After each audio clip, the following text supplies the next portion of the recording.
Situ का Akhil Bharatiya council अधिवेशन 9 से 11 अगस्त तक कोलकाता में होगा। उस मुद्दे को ध्यान में रखते हुए राज्य भर में वैकल्पिक संस्कृति का अभ्यास करने के उद्देश्य से सीटू रानीगंज क्षेत्र ट्रेड यूनियन कोऑर्डिनेशन कमेटी की पहल के तहत सीटू की पश्चिम बर्धमान जिला समिति के आह्वान पर देश भर में एक सांस्कृतिक प्रतियोगिता आयोजित की जाएगी। इसी क्रम में रविवार को स्कूली छात्र और क्षेत्र के आम कामकाजी लोगों को लेकर रानीगंज के कोयला श्रमिक भवन में ड्राइंग, निबंध लिखन, कविता पढ़ने सहित विभिन्न प्रतियोगिताएं आयोजित की गई, जहां विभिन्न श्रेणियों में सैकड़ों प्रतियोगियों ने भाग लिया।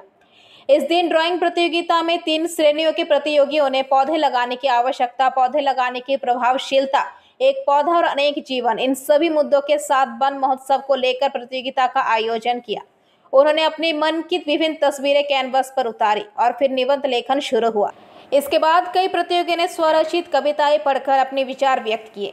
इस मौके पर श्रमिक नेता दिव्येंदु मुखर्जी, हेमंत प्रभाकर, मंजीत बोस, मलय कांति मंडल, मैनक मंडल, फाल्गुनी चैटर्जी, सुनंद मुखर्जी आदि ने कार्यक्रम को संचालित करने में अपनी भूमिका निभाई। রোপণের প্রয়োজনীয়তার বিষয় নিয়ে ছবি কি বিষয়টা ছিল যদি একটু বলো। আজকের বিষয় ছিল একটি গাছ আর একটি প্রাণ। তো কি তুলে ধরেছো তুমি? আমি দেখলাম ওই ছবির মধ্যে আমি তুলে ধরেছি যে গাছ কাটলে আমাদের কি কি অসুবিধা হতে পারে, বা গাছ কাটলে যে আমাদের মধ্যে যে অক্সিজেনটা কমছে সেই ব্যাপারে আমি ফুটিয়ে তুলেছি। আর অন্যান্য বিষয়ও আছে তার মধ্যে। ওই তো দেখলাম বেশ আমাদের শারীরিক বিষয়টা তুলে ধরেছি যে গাছ লাগানো বিশেষ করে এখন দরকার, কারণ আমাদের পৃথিবীতে প্রায় গাছ এখন কমে আসছে, সেই জন্য গাছ লাগানো অনেকটাই দরকার।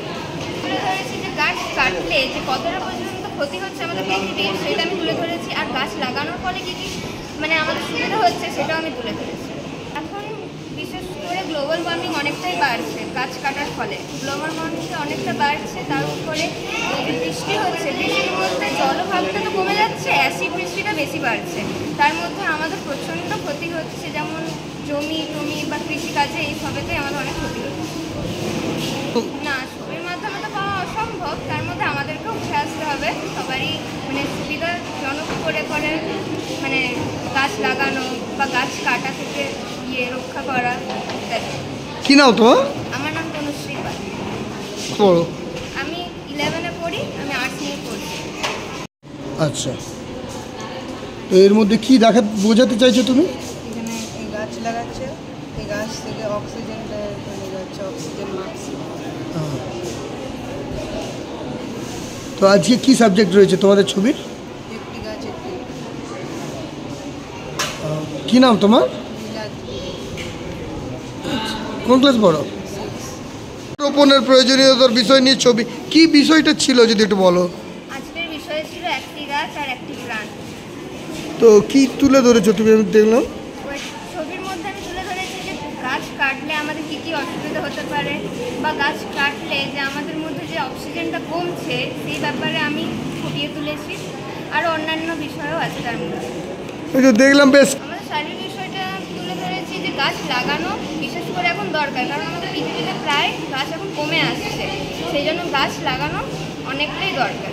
তুলে ধরেছি যে গাছ কাটলে যে কতটা পর্যন্ত ক্ষতি হচ্ছে আমাদের পৃথিবীর, সেটা আমি তুলে ধরেছি। আর গাছ লাগানোর ফলে কী কী মানে আমাদের সুবিধা হচ্ছে সেটাও আমি তুলে ধরেছি। এখন বিশেষ করে গ্লোবাল ওয়ার্মিং অনেকটাই বাড়ছে গাছ কাটার ফলে, গ্লোবাল ওয়ার্মিং অনেকটা বাড়ছে। তার উপরে যে বৃষ্টি হচ্ছে, বৃষ্টির মধ্যে জলভাগটা তো কমে যাচ্ছে, অ্যাসিড বৃষ্টিটা বেশি বাড়ছে। তার মধ্যে আমাদের প্রচণ্ড ক্ষতি হচ্ছে, যেমন জমি টমি বা কৃষিকাজে এই সবেতেই আমাদের অনেক ক্ষতি হচ্ছে। না, ছবির মাধ্যমে তো পাওয়া অসম্ভব, তার মধ্যে আমাদেরকেও উঠে আসতে হবে, সবারই মানে সুবিধাজনক করে করে মানে গাছ লাগানো বা গাছ কাটা থেকে রক্ষা করা ইত্যাদি। কি নাও তোমার? আমার নাম তনুশ্রী পাল। পড়ো। আমি 11-এ পড়ি, আমি আর্টস নিয়ে পড়ি। আচ্ছা, তো এর মধ্যে কি বোঝাতে চাইছো তুমি?